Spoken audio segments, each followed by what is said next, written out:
Black African families do not have a feedback culture. Our inability to communicate is destroying our families. And it spills over into our relationships, our friendships, our work environments. It's a mess.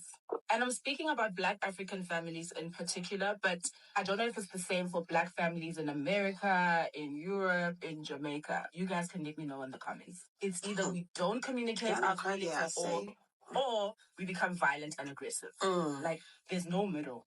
We don't know how to say, what you've done or what you are doing is hurting me. So we'd rather go for years without speaking to each other. We would rather sweep the issues under the rug and let them fester. And then it cascades down to our children.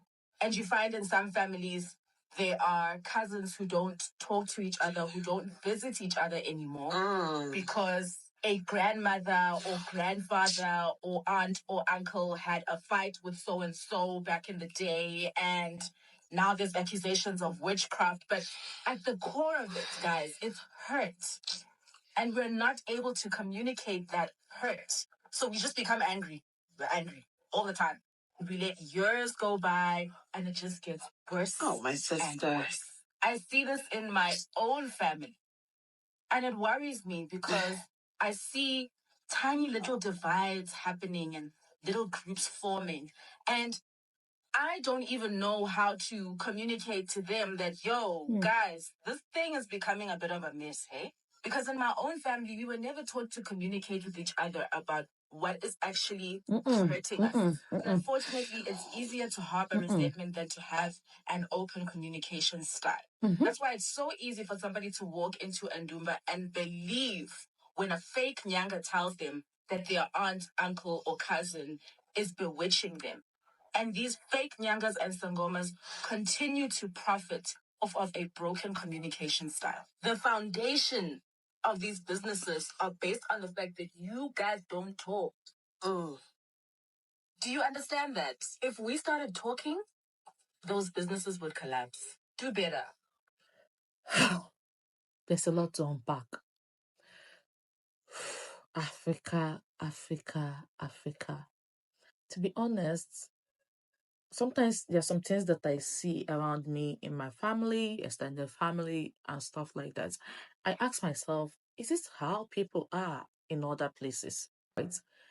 And in a way, I think I dare say it is a good thing that I've realized that, oh, it's not just me, it's not just found in my own situation, it's everywhere. But is it really a good thing that this is how we are? Because in Africa, it seems as if everybody's a wish, except of you, like only you and the people that you trust at that moment. Wish could change are not wishes. Okay, you could see somebody that you so much love, you care about.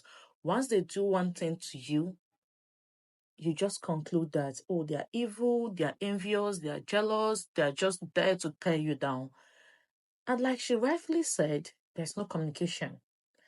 It's either the person is shouting and being argumentative immediately on the jump, or there is this deep resentment where nobody talks anymore.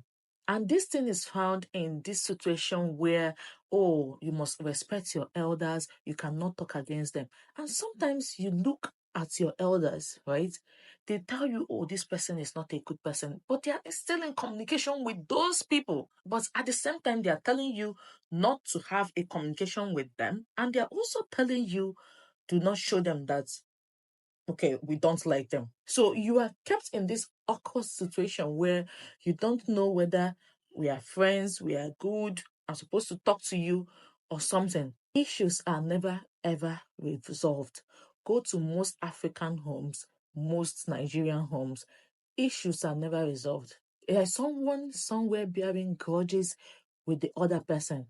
There is no time you will see people where there is an issue and the person come up to you and tell you, this is how this thing you said made me feel.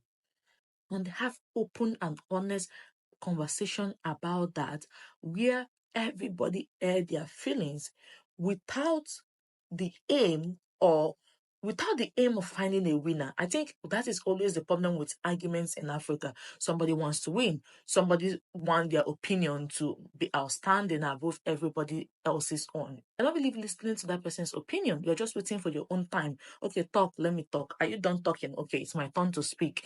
Nobody's listening to each other. And like she said, it usually comes from years of not tackling issues, right? You keep sweeping it under the rug, things that the person have done to you for years, or things that you have grudges against the person for years.